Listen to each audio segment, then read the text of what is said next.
श्री गुरु चरण सरोज रज निज मन मुकुर सुधारि वरणो रघुवर विमल यश जोदायक फलचारि सियावर रामचंद्र की जय।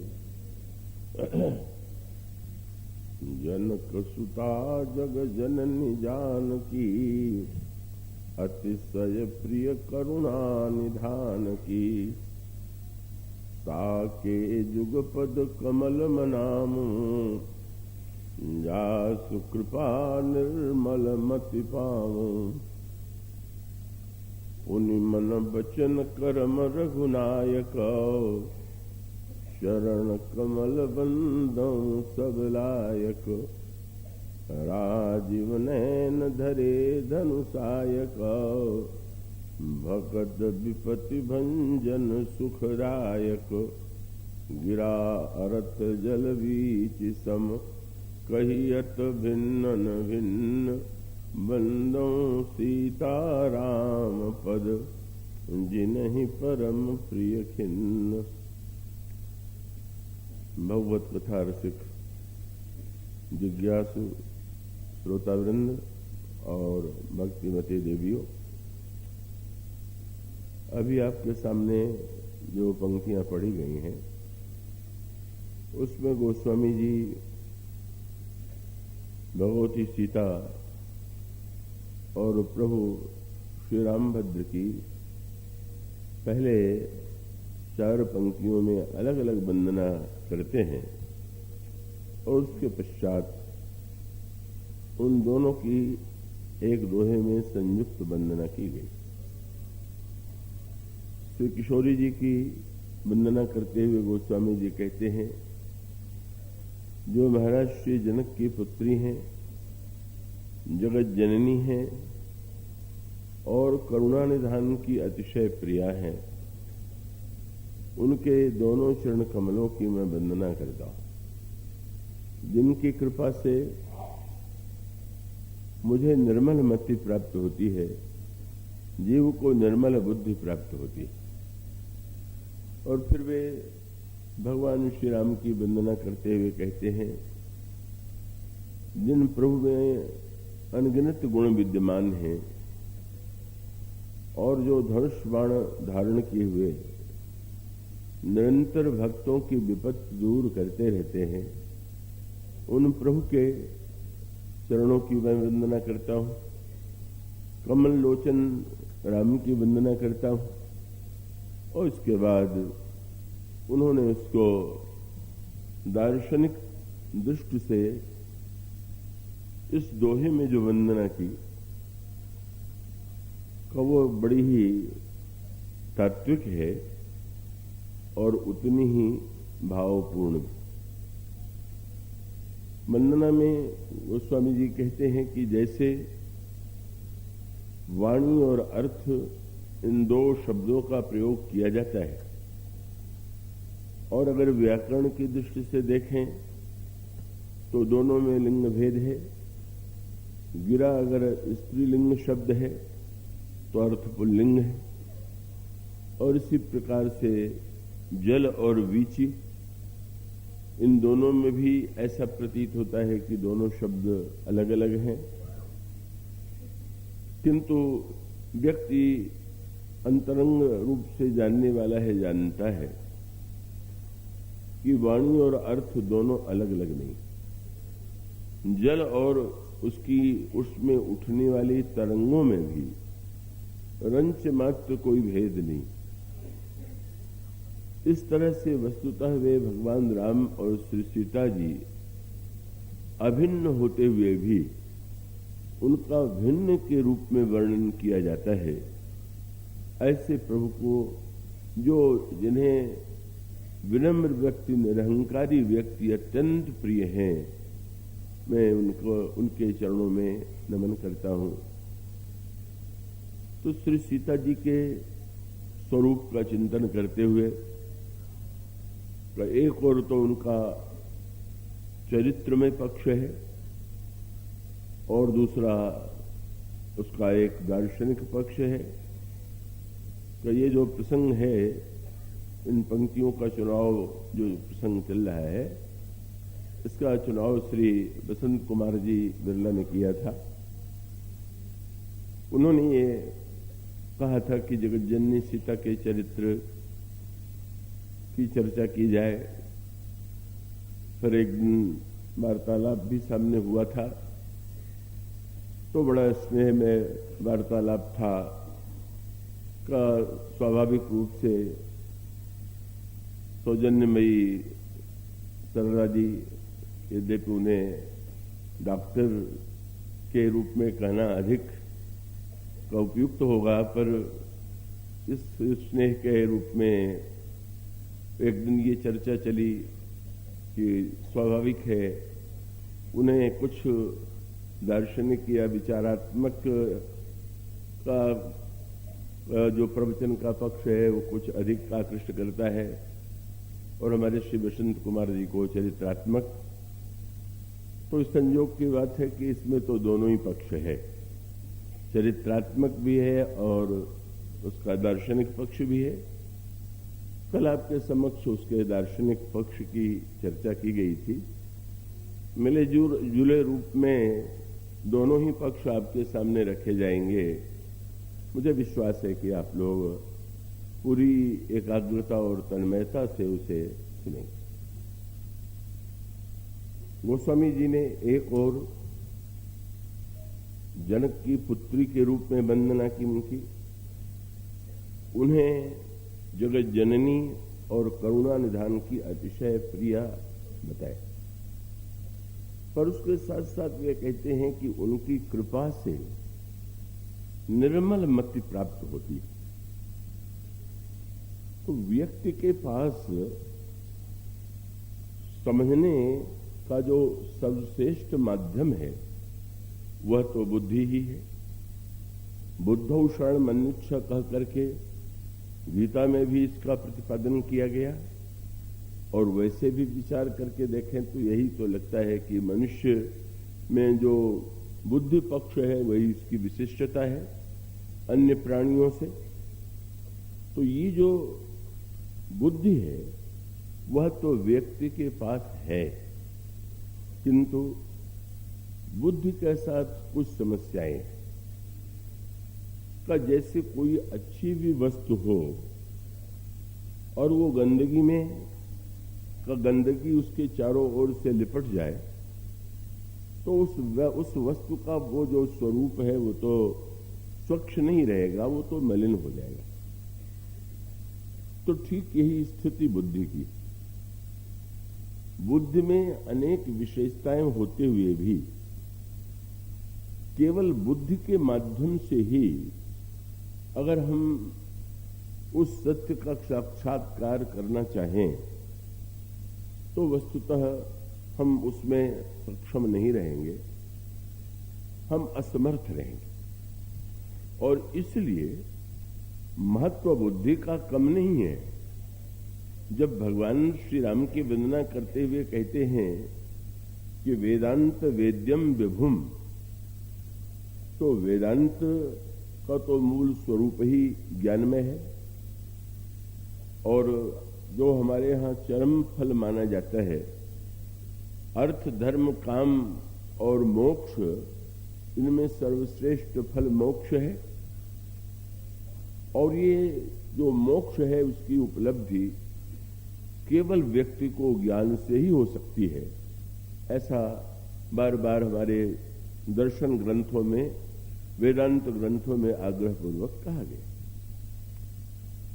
तो अब स्वाभाविक है कि वेदांत के तत्वों को या उसके सूत्रों को समझने के लिए बुद्धि की आवश्यकता है, किंतु यदि व्यक्ति की बुद्धि में दोष हो तो उसका परिणाम क्या होगा?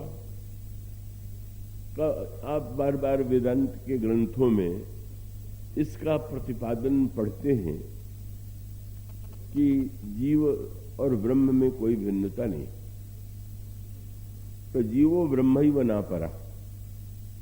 तो एक और भक्त भिन्नता की बात करते हैं और दूसरी ओर वेदांत में अभिन्नता की बात कही गई।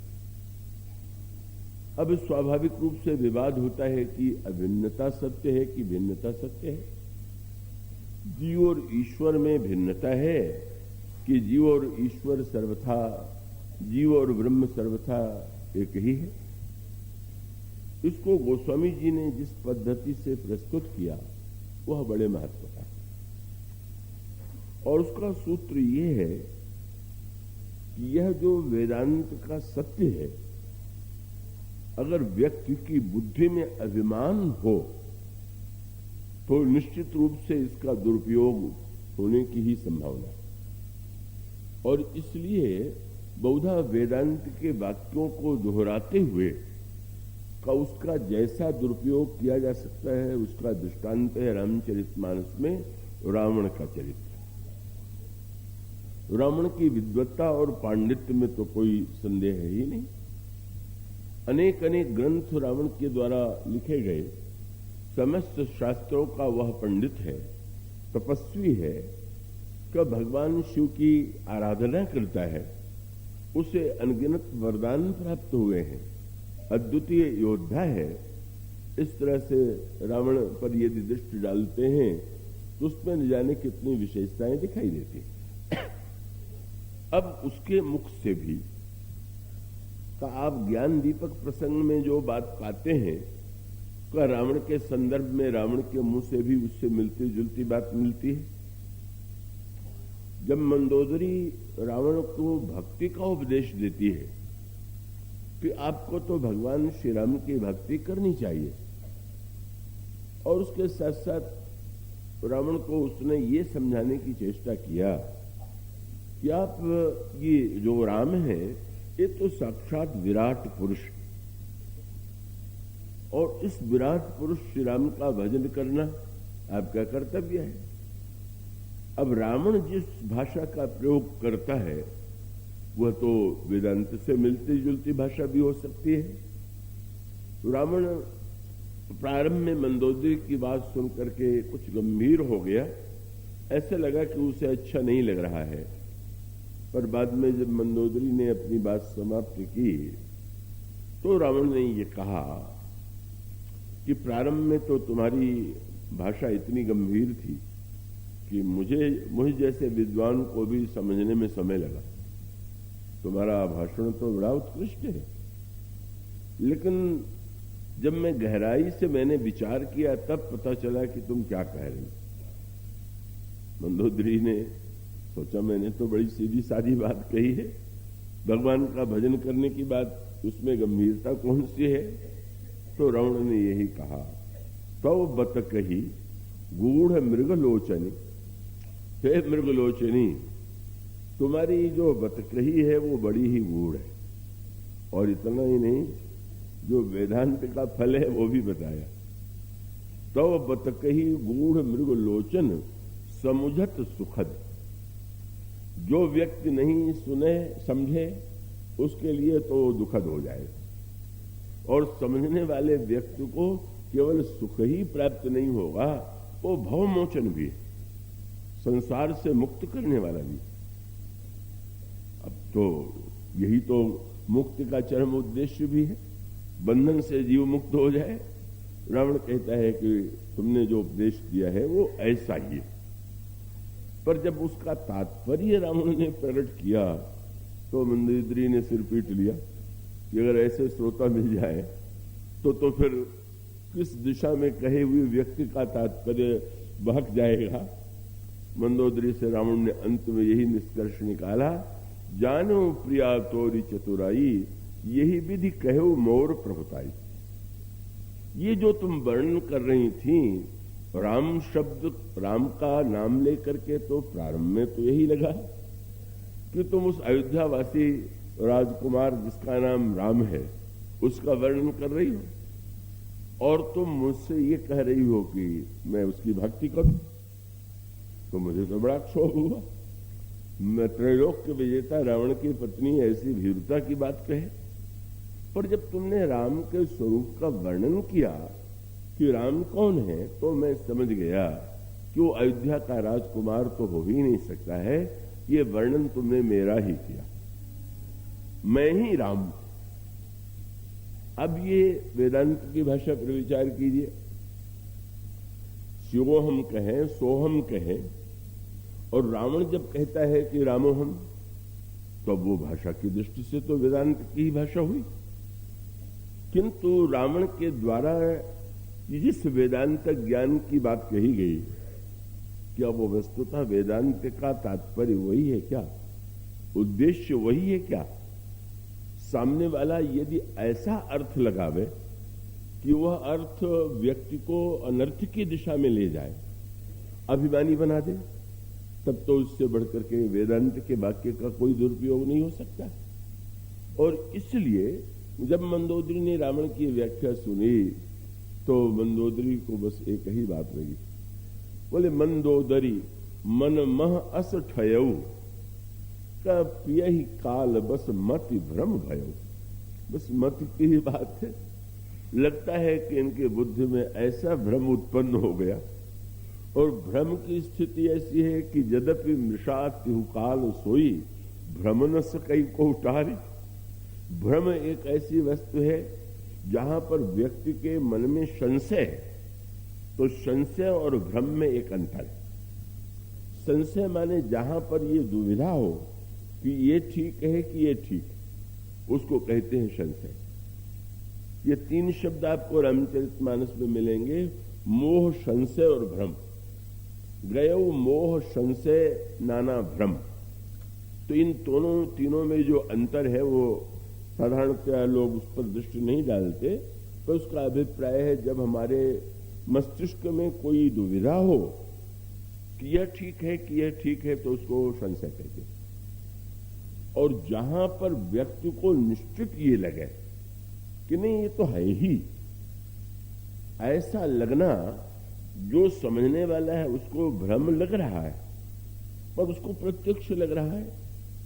अब मान लीजिए दूर से चमकती हुई ये रेती में जो सीप होती है, और जब धूप की तेज सूर्य की तीव्र किरणें पड़ती हैं तो उसमें एक चमक होती है, और दूर से ऐसा प्रतीत होता है कि ये चांदी है।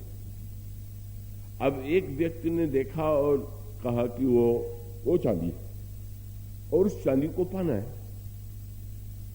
अब अगर कोई व्यक्ति ये कहे कि नहीं नहीं वो तो चांदी नहीं है, तो ये यही तो कहेगा कि जब मैं प्रत्यक्ष देख रहा हूं और मेरे पास क्या आंखें नहीं है, जब मैं प्रत्यक्ष देख रहा हूं तो निश्चित रूप से चांदी। अब ये जो मान लेना है यही भ्रम की स्थिति। इसी को रामायण में दोहे में गोस्वामी जी कहते हैं, रजत सीप मह भास दिमि जथा भानु कर वारी यद्यपि मृषा तिहु काल सोई पर भ्रम न सकई को उतारी। जब किसी को निश्चय ही हो गया कि नहीं ये तो ऐसा ही है, प्रत्यक्ष दृष्टि को प्रमाण मान रहा है, तो ये भ्रम की स्थिति। तो रावण की स्थिति संशय की स्थिति नहीं, उसको ये नहीं है कि ये ठीक है कि ये ठीक, उसकी स्थिति है भ्रम की स्थिति की, जहां पर वो निश्चिंत भाव से यह मान करके चलता है कि मुझे तो भ्रम हो ही नहीं सकता। और जब कोई व्यक्ति यह मान ले कि मैं भ्रम युक्त हूं, मुझ में भ्रम हो ही नहीं सकता, तो यही तो भ्रम की पराकाष्ठा है। एक बार एक सज्जन ने मुझसे पूछा कि जीवन में दुख का पूरी तरह से विनाश हो जाए, इसका उपाय क्या है, सबसे बड़ा दुख क्या है? तो मैंने यही कहा कि व्यवहारिक अर्थों में ये मान करके चलना कि पूरी तरह से दुख की घटनाएं ही नहीं घटित होती हैं, यही सबसे बड़ा दुख। माने जो संभव ही नहीं है, आप उसी के लिए यदि प्रयत्न कर रहे हैं तो उसका अभिप्राय है कि वो तो कभी नहीं संभव होगा। और इसी प्रकार से भ्रम की स्थिति है, और ये बुद्धि का विभ्रम रावण के जीवन में स्पष्ट दिखाई देता है।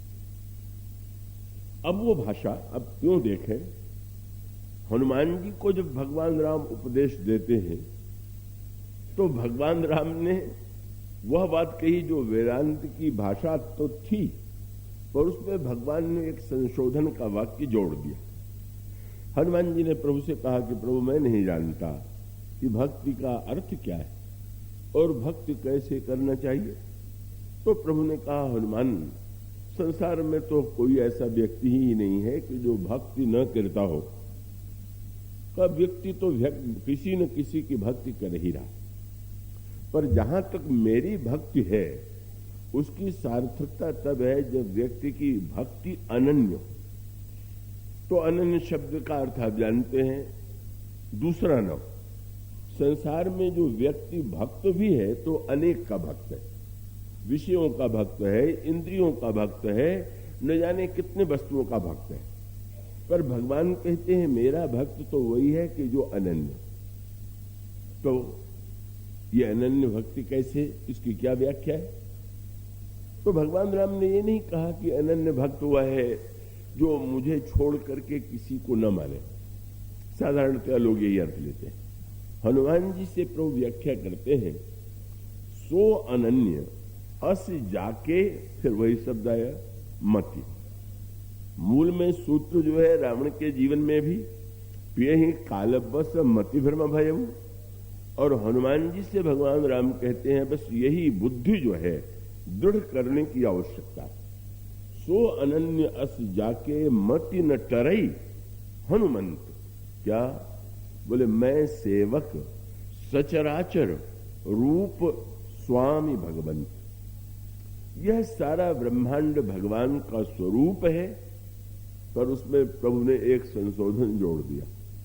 क्या? मैं दास हूं और ये संसार प्रभु का स्वरूप। अब तर्क की दृष्टि से तो ये बात युक्त संगत नहीं। अगर सारा ब्रह्मांड ही ईश्वर का रूप है तो क्या मैं ही अलग हूं? क्या ये क्या हुआ? भगवान कहते हैं सारे संसार को मेरा रूप मानो पर अपने को दास मानो। मानो यही वेदांत का सुरक्षा कवच। जैसे कोई योद्धा हो तो उसके घायल होने और मृत होने का डर है, इसी प्रकार से वेदांत जो है वो अहम के द्वारा विनष्ट न कर दिया जाए, घायल न कर दिया जाए। इसलिए भगवान भक्ति का सुरक्षा कवच देते हैं कि भाई सब प्रभु के रूप है, मैं तो दास ही हूं। तो कठिनाई क्या है? रावण जैसा व्यक्ति जब ये मानता है कि विराट राम है और मैं राम हूं, तो अपने को राम छोड़ करके सारे संसार को गया बीता मानता। मेरे सामने कौन, कुछ नहीं है कोई।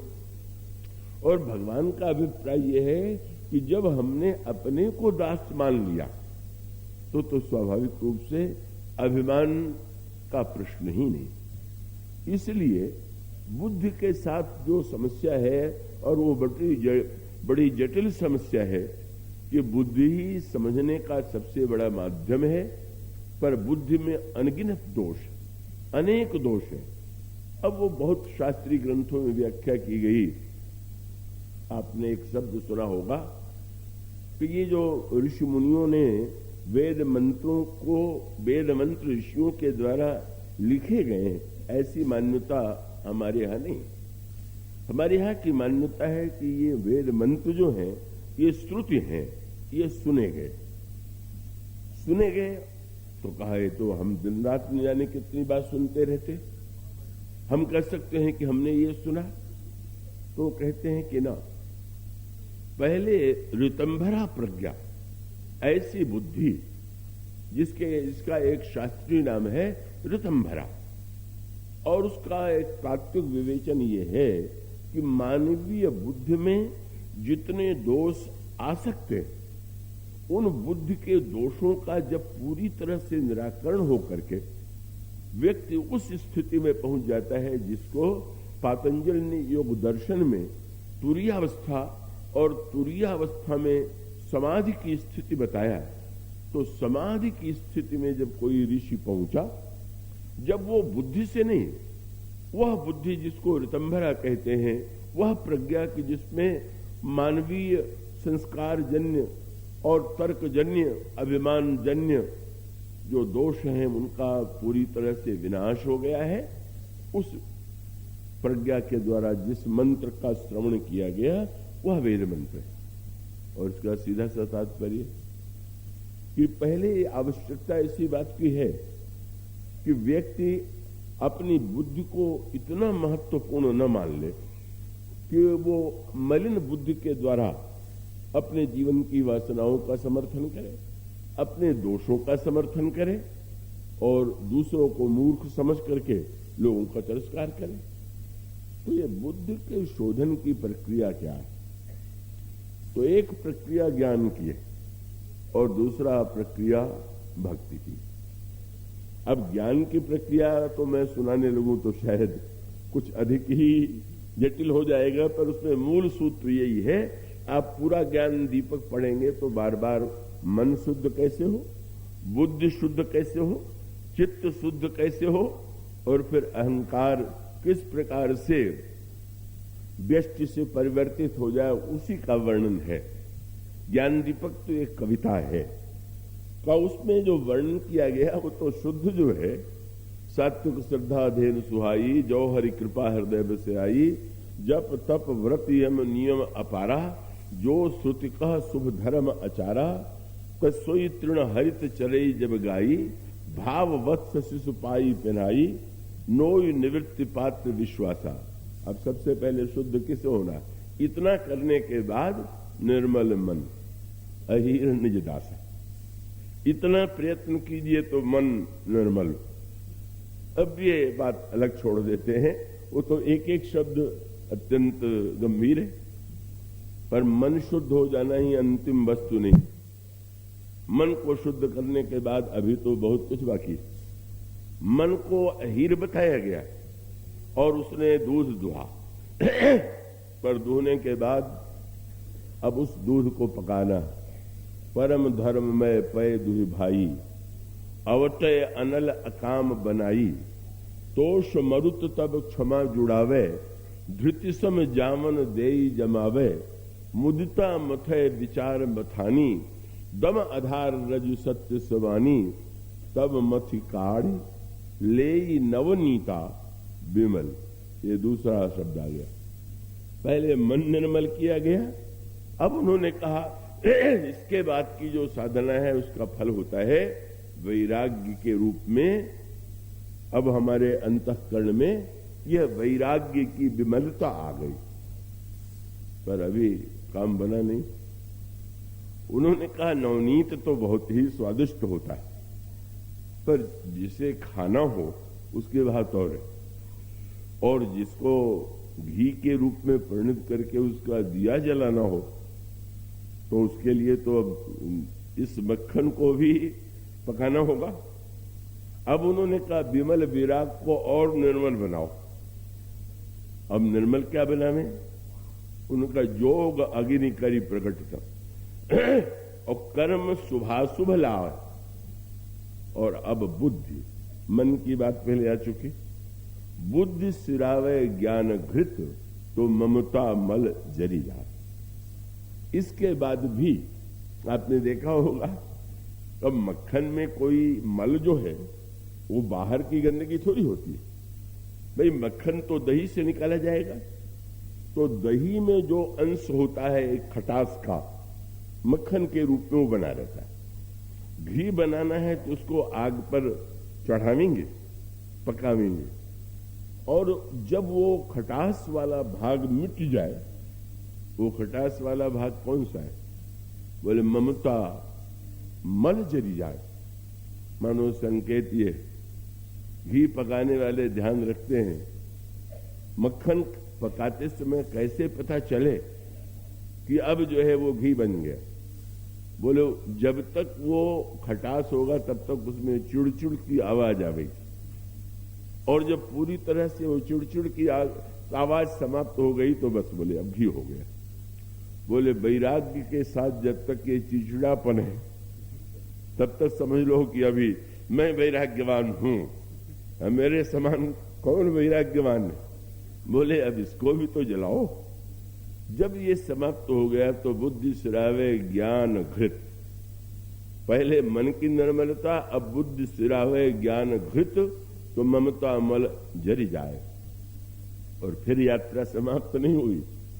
तब विज्ञान निरूपणी बुद्धि विशद घृत पाई, चित्त दिया भरी धरे दृढ़। इसमें चारों अवस्थाओं का वर्णन भी है।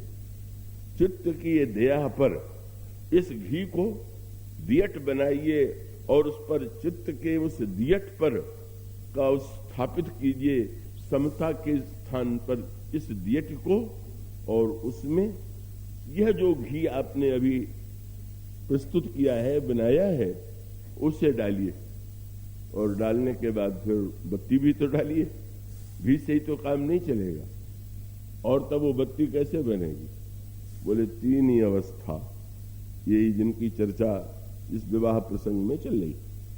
3 ही अवस्था, 3 गुण, और तेही कपासते काढ़, और तूल तुरी समारी पुनि, बाती करई सुगाड़। आप लोगों में जिन्होंने कपास देखा होगा तो देखते हैं रुई बीच में है और उसके चारों ओर जो है वो एक उठी हुई वस्तुएं हैं हरी हरी। वो कहते हैं 3 अवस्थाएं जो हैं वही कपास के ऊपर का आवरण है, और उसमें से रुई निकाल करके जब उसको गाढ़ा करें तो तुरीय अवस्था का अब जो भान हुआ, 3 अवस्थाओं के बाद 4थी अवस्था जब आई तो तूल तुरीय समारी पुनि, बाती करे सुगाड़। और तब यही विधि लेस है, दीप तेज रास विज्ञानमय, और जाते ही जासु समीप, जरहि मदादिक सलभ सब। जब ये विज्ञान का दीप प्रज्वलित होता है, जब बुद्धि इतनी परिशुद्ध हो जाए, उसमें अहंकार न हो, ममता न हो, सांसारिक वासनाएं न हो, तब वो दिव्य प्रकाश होता है, और तब सोहम कहने का अधिकार मिलता है। पहले से ही नहीं। वो एक वाक्य कह दिया शंकराचार्य जी ने, कलो वेदांतन सर्वे फाल्गुने बालकाइव। होली के दोनों में बच्चे चाहे जो गाली बकते हैं, पर उसके अर्थ का उन्हें ज्ञान थोड़ी होता है। तो वेदांत वाक्यों को मानो। अब कहते हैं सोहमस्मि इति वृत्ति अखंडा, दीप शिखा सोई परम प्रचंडा, आत्म अनुभव सुख सुप्रकाशा, तव भव मूल भेद भ्रमनाशा, प्रबल अविद्या तम मिट जाई, हारई सकल सुलभ समुदायी। इतनी कठिन साधना के बाद बुद्धि निर्मल हुई, चित्त में समत्व का उदय हुआ, तुरीयावस्था की स्थिति में व्यक्ति पहुंच गया, और पहुंचने के पश्चात तब सोई बुद्धि, अब ये बुद्धि जो है, तब सोई बुद्धि पाई उजियारा, उर गृह बैठी ग्रंथि निरुआरा। अब वह बुद्धि जो है, उस समय बुद्धि ऐसी हो गई कि उस प्रकाश में बैठ करके जो एक ग्रंथि पड़ गई है उसको खोलता है। पढ़ करके आतंकित हो जाता है व्यक्ति। ये वेदांत की साधना गोस्वामी जी को भी लिखना पड़ा। कहत कठिन, समझत कठिन, और साधत कठिन विवेक। कहना कठिन, उसको सुन करके समझना सुनना कठिन, और समझ करके उसको क्रियान्वित करना तो और कठिन। और होई गुणाक्षर न्याय जो पुण्य प्रत्युह अनेक। अब भक्तों ने क्या किया, गोस्वामी जी क्या करते हैं? अब एक तो ज्ञान का पुरुषार्थ का मार्ग है, जिस क्रम से बुद्धि को हम निर्मल बनावे, वो भी मार्ग है ही। लेकिन गोस्वामी जी उस नन्हे बालक के तरह हैं जो उन्होंने कहा ठीक है कि व्यक्ति जो है अगर बड़ा है तो बड़े व्यक्ति को तो अपने वस्त्र को स्वच्छ करना ही होगा, अपनी गंदगी को तो धोना ही पड़ेगा, अपनी मलिनता को तो धोना पड़ेगा। तो यहां तो मल का व्यक्ति जीवन ही बना हुआ है। मोह जनित मल लाग विविध विध, कोटियों जतन न जाई। अब इस मल को मिटाने के लिए जैसे का एक व्यक्ति सत्कर्म और पुण्य और साधना, जैसे आपका वस्त्र गंदा हो जाए, आपका शरीर गंदा हो जाए तो आप साबुन लगाते हैं और साबुन के द्वारा गंदगी मिट गई। किंतु आपने ध्यान दिया होगा कि अब साबुन से गंदगी मिट गई तो ये नहीं कि अब साबुन लगे लगे आप बाहर चले जाएंगे, या कपड़े में साबुन लगा हुआ है तो बोले ऐसे ही पहन ले। पहले साबुन से वस्त्र को धोइए और बाद में स्वच्छ जल से साबुन को धो दीजिए। तो ये अभिप्राय कि साधना के द्वारा, सत्कर्म के द्वारा मलिनता दूर होती है, पर जब तक उसको भी न धो दिया जाए और उस साबुन को धोने का उपाय बिल्कुल शुद्ध जल, जिसमें साबुन भी नहीं है गंदगी भी नहीं, दोनों नहीं। और यह जल कौन सा है? बोले प्रेम भगत जल बिनु रघुराई, अभियंतर मल कबहू न जाई। किंतु यह तो बड़े जो व्यक्ति समर्थ हैं उनके लिए, पर जो ये नन्हा बालक है ये क्या करे? अब बड़ा सुंदर संकेत गोस्वामी जी करते, प्रभु ने कह दिया कि हाँ जीव मुझे पाने के लिए तो निश्चित रूप से मैं स्वीकार करता हूं, पर एक वाक्य उन्होंने जोड़ दिया और वो भी उनका आग्रह है कि निर्मल मन जन सोम ही पावा और मोहि कपट छल छिद्र न भावा। निर्मल मन वाला व्यक्ति ही मुझे पा सकता है, मुझे कपट छल और छिद्र प्रिय नहीं लगता है। अब नन्हे बालक की स्थिति तो दूसरी है। नन्हा बालक जो स्वच्छता पाता है वो किसी न तो साबुन लाता है न धोता है। नन्हा बालक तो निर्मलता के लिए कुछ प्रयत्न नहीं करता है, उसकी स्वच्छता का प्रयत्न तो मां को ही करना है। बालक अगर गंदा है तो उसके पक्ष में, बालक के पक्ष में एक बहुत बढ़िया बात है कि बालक अगर गंदा हो तो कोई व्यक्ति ये नहीं कहता है कि बच्चा बड़ा गंदा है। छोटे बच्चे को गंदा देख करके लोग कहेंगे इसकी मां कितनी गंदी है जो बच्चे को स्वच्छ नहीं करती। तो तुलसीदास जी कहते हैं भाई ज्ञानी लोग उस मार्ग से निर्मलता प्राप्त करें, हम तो छोटे बच्चे, और हमें जो निर्मलता मिलेगी वो किसकी कृपा से मिलेगी? बोले जनक सुता जग जननी जानकी, अतिशय प्रिय करुणा निधान की, ताके जुग पद कमल मनाऊं। और यह जो निर्मल मति मिलेगी कैसे? बोले जास कृपा। ये साधना के द्वारा निर्मलता प्राप्त नहीं होगी, यह तो श्री किशोरी जी की करुणा और कृपा से ही बुद्धि निर्मल हो जाती है। कृपा से बुद्धि निर्मल होती है, उसमें व्यक्ति को किसी प्रकार का अभिमान भी नहीं हो सकता, चिंता भी नहीं हो सकती है। का मानो जो वस्तु हम प्रयत्न और पुरुषार्थ से पाते हैं और उसी वस्तु को हम जब कृपा के, मां की कृपा के द्वारा मां जो देती है छोटे बालक को, वो किसी उसकी योग्यता के परिणाम स्वरूप नहीं, वह तो उसकी असमर्थता देखती है और उस असमर्थता से ही रीझ जाती है। तो यह जो मार्ग है, जासु कृपा निर्मल मति पाऊं, श्री सीता जी की कृपा से निर्मल मति प्राप्त होती है। अब यहां तो सरलता ही सरलता है, सरलता इस अर्थ में तो देखिए भगवान को बुलाना कितना कठिन, और यह महाराज जनक ने भगवान राम को क्या कभी निमंत्रण दिया? आमंत्रण कभी दिया ही नहीं गया, बुलाया ही नहीं गया। पर मानो यहां तो ईश्वर यदि चला भी आया तो बिना आमंत्रण के ये कौन सा पक्ष है? वही करुणा और कृपा का पक्ष। और इसका अभिप्राय कि जहां पर कृपामयी श्री जानकी विद्यमान है का वहां पर बिना निमंत्रण के भी भगवान स्वयं आ जाते हैं। इसीलिए का वो सखियों के द्वारा जो व्यंग विनोद श्री राम से किया गया वो विवाह के गीतों में, मिथिला के गीतों में मिलता है। जब वो सखियां व्यंग में कहती हैं कि अरे, ये आग्रह करती हुई व्यंग में कहती हैं अन्यत्र अभिमान करना, पर इस नगर में आकर के अभिमान करने की कोई आवश्यकता नहीं। और अभिमान नहीं करना तो सखियां ये भी कह देती हैं बिनु बोले पियाए, आप तो बिना निमंत्रण के आ गए हैं। किसी को निमंत्रण से बुलाया जाए तो उसकी चिंता करनी पड़ती है, पर जो बिना निमंत्रण के आ जाए वो तो अकड़ नहीं दिखा सकता।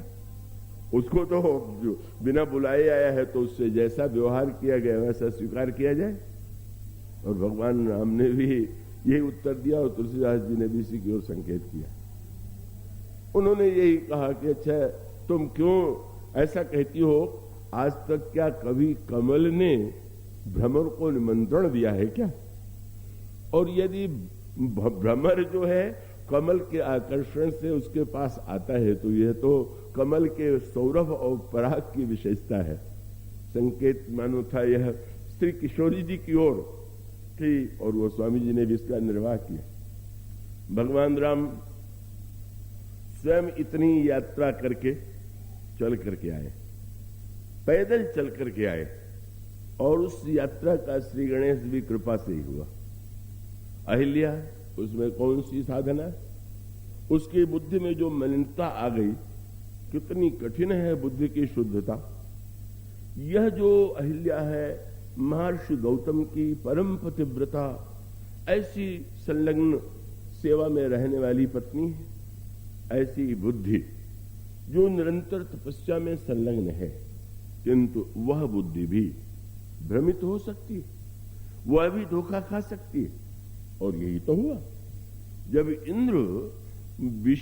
इंद्र गौतम का वेश बना करके आया और अहिल्या नहीं पहचान पाई, तो यह संकेत बताने के लिए कि बड़ी बड़ी तपस्या, साधना, धर्म का पालन करने के बाद भी कभी कभी व्यक्ति जो है सही दृष्टि नहीं पाता है, पहचानने में समर्थ नहीं।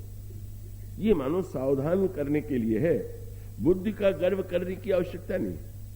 अब वह बुद्धि जो न पहचान पाने के कारण शाप उसको दे दिया गया पत्थर हो जाने का। अब पत्थर को कोई उपदेश देकर के साधन तो नहीं बता सकता, पत्थर तो कोई साधन नहीं करेगा।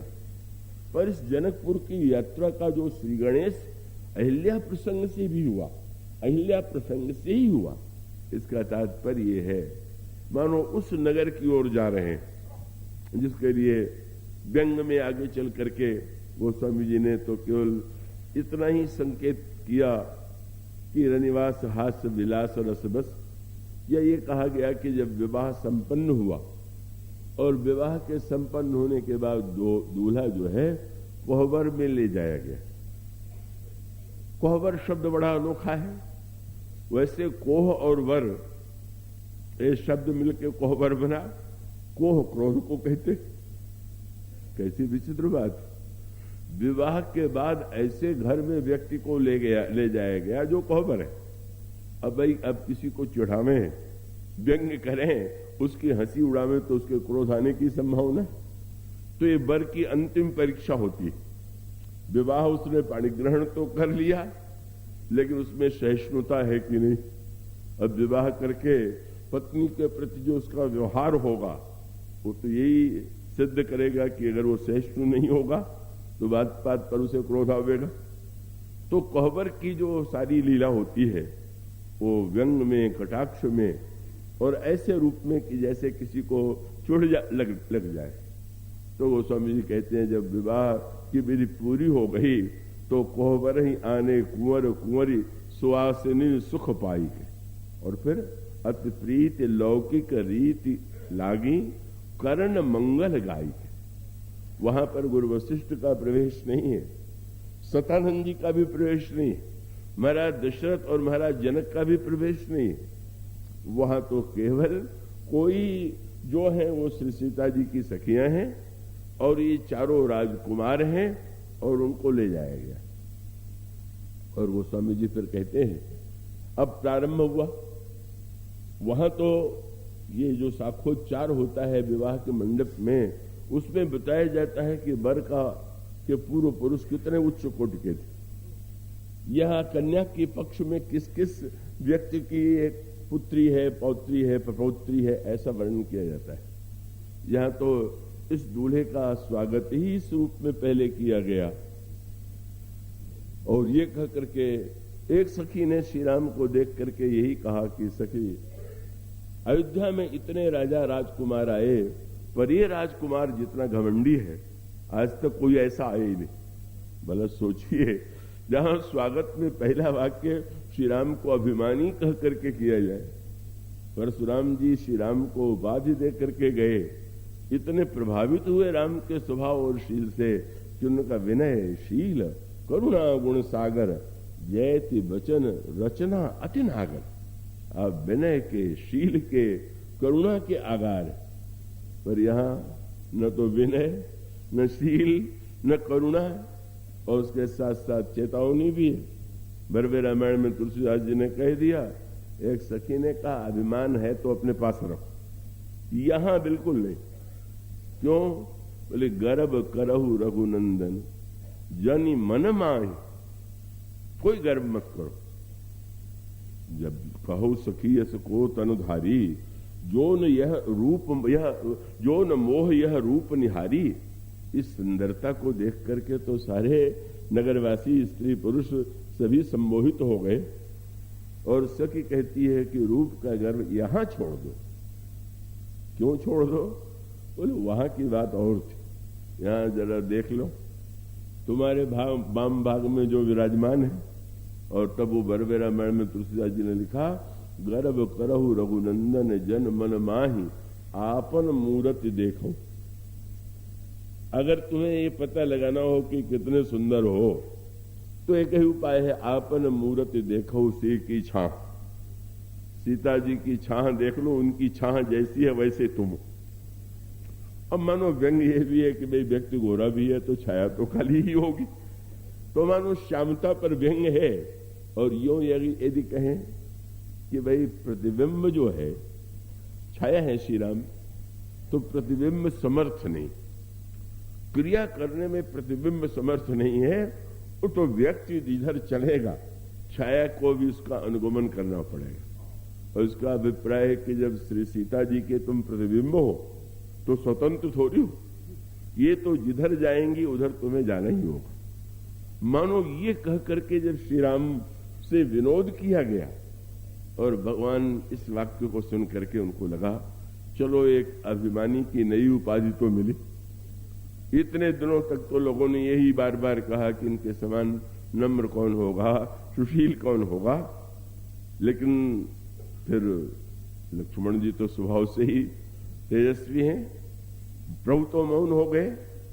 पर उन्होंने तुरंत कहा कि अभिमान तो हम लोगों की दृष्टि से हमारे श्री राघव में नहीं, पर अगर झूठा अभिमान करे तो बुरा। भूल गई वो उस दिन को जब धनुष टूटने के पहले क्या दशा हो गई थी तुम लोगों की, और हमारे श्री राघव ने ही तो धनुष तोड़ करके कष्ट दूर कर दिया।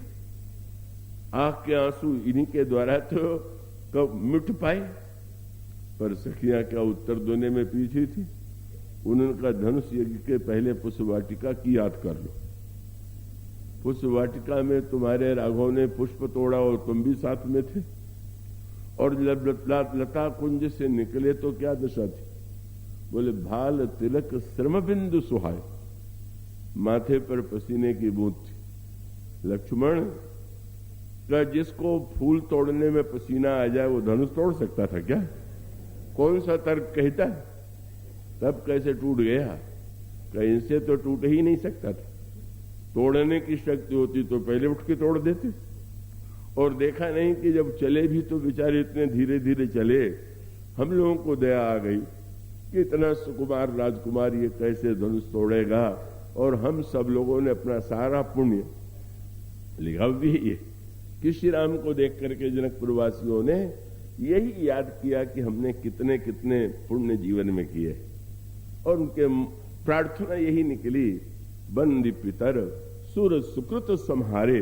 अपने पितरों का स्मरण किया, देवताओं का स्मरण किया, और यही कहा जो कछु पुण्य प्रभाव हमारे, तो शिव धनु मृणाल की नाई, तो रहु राम गणेश गुसाई। गणेश जी महाराज आप हमारा सारा पुण्य ले लीजिए और बस इनसे धनुष तोड़वा दीजिए। और वो प्रार्थना वहीं नहीं चल रही। श्री सीता जी ने जिस समय श्री राम की सुकुमारता को देखा, बोले देख देख रघुवीर तन सुर मनाव धरि धीर, भरे विलोचन प्रेम जल पुल कावली शरीर। और सबसे पहले तो मन ही मन अपने पिताजी को उलाहना दिया। अह तात दारुण हठ ठानी, समझत नहीं कछु लाभ न हानि। ये आपने क्या हट किया, मुंह से नहीं कह सकती हैं पर मन में उलाहना दे रही हैं। और तब उन्होंने भी स्मरण प्रारंभ कर दिया। गणनायक वरदायक देवा, आज लगे कीन्ही तो सेवा। बार बार विनती सुनी मोरी, करहु चाप गुरुता अति थोरी। हो प्रसन्न महेश भवानी। इस तरह से सखियां कहती हैं कि श्री किशोरी जी ने, हम लोगों ने इतना पुण्य लगा दिया, प्रार्थना, तब कहीं जाकर के धनुष तोड़ा, तुम कहते हो उन्हें गर्व करना चाहिए। इसलिए यहाँ की भाषा तो सर्वथा भिन्न प्रकार की है, पर लक्ष्मण जी सरलता से हार नहीं मानते, फिर भी याद दिला देते हैं, जब आप लोग प्रार्थना नहीं कर रही थी तब की घटनाओं का आपको पता है कि ये जो अहिल्या का उद्धार किया उस समय आप थी क्या? पत्थर को चेतन बनाने की इस चरणों में जो शक्ति है, क्या वो ये दिव्य नहीं? और सखियों ने तुरंत उलट के उत्तर दिया, अच्छा तो अगर इनके चरणों में ऐसा चमत्कार है तो अयोध्या में भी कोई पत्थर स्त्री के रूप में बदली थी क्या? और भी कोई परिवर्तित हुआ था क्या? तब इसका अर्थ है कि चमत्कार चरणों का है ही नहीं। और गुरुजी ने भी यही कहा था कि चरण कमल रज चाहत, चमत्कार तो धूल में। और जानते हो ये चमत्कार इनके चरणों में तब आया जब मिथिला की ओर चले, उस धूल का ये प्रभाव है कि जड़ को चेतन बना देता है। मानो यह जो और प्रभु जो है, और इसका सीधा सा तात्पर्य है, परिवर्तन ईश्वर के द्वारा नहीं होता। ईश्वर यदि साक्षात ज्ञान है तो ज्ञान परिवर्तन करने में सक्षम नहीं। ज्ञान तो वस्तु को यथार्थ रूप में दिखा देना ही उसका कार्य। बिजली का कार्य, बिजली प्रकाश है, तो प्रकाश का कार्य नहीं है कि जिसकी जैसी आकृति है उसको बदल देगा, सांवले को गोरा या गोरे को काला बना देगा, या और आकृति में बदलाव ला देगा। वो तो जैसा जैसा जैसा है वो उसके सामने दिखाई देने लगेगा। परिवर्तन तो होता है केवल भक्ति के द्वारा, ये परिवर्तन की प्रक्रिया। और इसलिए महर्षि विश्वामित्र, जब वह अहिल्या जो साधन करने में सक्षम नहीं है, जिसकी बुद्धि वासना के स्पर्श से मलिन हो गई है, जड़ हो गई है, उसका उद्धार कैसे होगा? इस पथ पर जहां पर कृपामयी श्री किशोरी जी निवास करती हैं, और वहीं से महर्षि प्रारंभ कर देते हैं, गौतम नारी शाप बस उपल देह धरि धीर चरण कमल रज चाहती कृपा करहु रघुबीर। ये आपके चरण कमलों के लिए का व्यग्र है, आप इस पर कृपा कीजिए। मानो भक्ति साधना का भी क्रम, भक्ति के भी दो रूप, कृपा रूपा भक्ति और साधनामयी भक्ति। साधनामयी भक्ति का रूप है प्रथम भक्ति संतन कर संगा, दूसर रति मम कथा प्रसंगा, पुरपद पंकज सेवा, तीसर भक्ति मान। ये साधनामयी भक्ति। और एक भक्ति वह है कि जो शुद्ध कृपा से प्राप्त होती है, किसी साधना का परिणाम नहीं। तो अहिल्या के जीवन में तो कोई साधना नहीं हो सकती। अगर प्रथम भक्ति संतन कर संगा, तो क्या पत्थर जो है सत्संग करेगा क्या? इसलिए यहां क्रम उलट गया। पहली साधना है संत का संग, तो मानो भगवान राम ने स्वीकार कर लिया। कई ये अहिल्या ने भले सत्संग नहीं किया, पर संत यहां तो आ गए, विश्वामित्र जैसा संत आ गया। चलो साधना उधर से नहीं, अब साधना इधर से होगी। और उसके पश्चात दूसर रति मम कथा प्रसंगा, भगवान की कथा प्रसंग में रति जो है वह दूसरी भक्ति। अहिल्या तो पत्थर है, पत्थर क्या कथा सुनेगा? और तब भगवान राम ने उसका भी साधन पक्ष बदल लिया। विश्वामित्र जी से पूछने लगे, महाराज ये नारी आकृति, ये जो पत्थर दिखाई दे रहा है, ये कौन है? महर्षि ने वो बस पूछा, मुनि शिला प्रभु देखी, सकल कथा मुनि कही विशेखी। उस समय जब कथा प्रभु ने सुना, तो मानो पूछा जा सकता है कि अहिल्या ने तो कथा सुनी नहीं। बोले भले ही अहिल्या ने कथा न सुनी हो, पर जिसकी कथा सारे भक्त सुनते हैं, उस अहिल्या की कथा प्रभु ने ही सुन लिया। अच्छा है तुम मेरी कथा नहीं सुन सकती हो तो मैं तो तुम्हारी कथा सुन सकता हूं। यही करुणा का पक्ष है, यही कृपा का पक्ष। और उसके पश्चात गुरुपद पंकज सेवा, तीसरा भक्ति अमान, वहां पर भी गुरु विश्वामित्र स्वयं आए हुए हैं, कृपा करने का आग्रह कर रहे हैं। वह निर्मलता जो अनगिनत साधनाओं के बाद प्राप्त होती है, उस पथ पर, भक्ति पथ पर, कहो भगत पथ कौन प्रयासा, जोगन जप तप बखो उपवासा, यह जो सरल स्वभाव, नमन कुटिलाई, जथा लाभ संतोष सदाई, मानो यहीं से श्री गणेश हो गया कृपा का, करुणा। और तब वह प्रभु का, मानो उसके पहले ही, इस यात्रा में विश्वामित्र के यज्ञ के पहले ही प्रभु ने स्वयं ताड़का का भी वध कर दिया और सुबाहु का भी वो जला करके नष्ट कर दिया, मारीच को दूर फेंक दिया। और आज प्रभु अहिल्या का उद्धार करते हैं।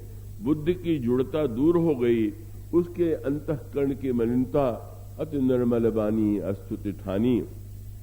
वो शब्द यही निकला, ज्ञान गम्य जय रघुराई। हे प्रभु आप ज्ञान गम्य, तो ज्ञान गम्य तो हैं, तो ज्ञान कहां से आवे? का एक और संकेत आता है, वो बड़ा सुंदर है कि गोस्वामी जी ने कहा कि ज्ञान का दीपक जलाना बड़ा कठिन है, और उन्होंने कहा कि भक्ति मणि सरल है। तो भक्ति मणि सरल है, उसके बाद पूछा गया भक्ति मणि कैसे मिलेगी? तो उन्होंने जो लिखा वो पढ़ करके, एक बार वृंदावन में किसी साधक ने मुझसे पूछा कि उसको पढ़ के तो कहीं नहीं लगता है कि भक्ति को पाना सरल है, क्योंकि अब वो कहते हैं पावन पर्वत वेद पुराणा, वेद पुराण पर्वत है, राम कथा रुचिराकर नाना, भगवान राम की कथा जो है वो खान है। फिर बोले खान का रहस्य जानने वाला मर्मी सज्जन, कुमति सुमति कुदारी, सुमत की कुदाल हो, मर्मी सज्जन हो, ज्ञान विराग नैन उर्गारी, ज्ञान और वैराग्य का नेत्र हो, तो भाव सहित जो खोजई प्राणी, तो पाव भक्ति मण सब सुख खाली। भाव सहित अगर वो खो जाएगा तो भक्ति मणि मिलेगी। तो उन्होंने कहा इसमें छूटा क्या? ज्ञान भी चाहिए, वैराग्य भी चाहिए, भाव भी चाहिए, वेद पुराण का अध्ययन भी चाहिए, तो इसमें सरलता क्या होगी? बस गोस्वामी जी ने एक सूत्र दे दिया, बोले वहां ज्ञान दीपक में जो कुछ है उसको अपने प्रयत्न से पाना है, और यहां पर जो कुछ पाना है तो बड़ा कठिन, पर कृपा से यहां पर ये जो राम भक्ति की मणि है, उसमें ज्ञान वैराग्य कुदाल, इसके लिए व्यक्ति को प्रयत्न नहीं करना है। बिना प्रयत्न के ही ये सारा का सारा भगवान सारी वस्तुएं का एकत्र कर देते। इसीलिए तो संकेत आता है, हनुमान जी लंका की यात्रा करते हैं, श्री किशोरी जी के पास जाते हैं, लौट करके आते हैं, प्रभु ने हनुमान जी को हृदय से लगाया, कहा कि इस यात्रा में आने और जाने में कोई अंतर तुम्हें प्रतीत हुआ? हनुमान जी ने कहा कि जाते समय तो इतने विघ्न आए, इतना कठिन हो गया, कितना पर्वतों में वनों में भटके, अनशन किया, तब कहीं समुद्र पार करने की स्थिति आई, मैनाक आया, सुरसा आई, सिंहिका आई, लंकिनी आई, इतने विघ्न आए कि प्रतिक्षण एक विघ्न था। लौटने लगे तो बोले एक भी विघ्न नहीं आया। ऐसा कैसे? जब तुम उसी मार्ग से गए और उसी मार्ग से लौटे तो अंतर क्यों आ गया? उन्होंने कहा इसलिए कि प्रभु गया था साधना के मार्ग से, आपने भेजा था, और लौटा तो श्री किशोरी जी के कृपा मार्ग से लौटा। तो ज्ञान के मार्ग में तो पग पग पर विघ्न है, और कृपा के मार्ग में तो कोई विघ्न है ही नहीं।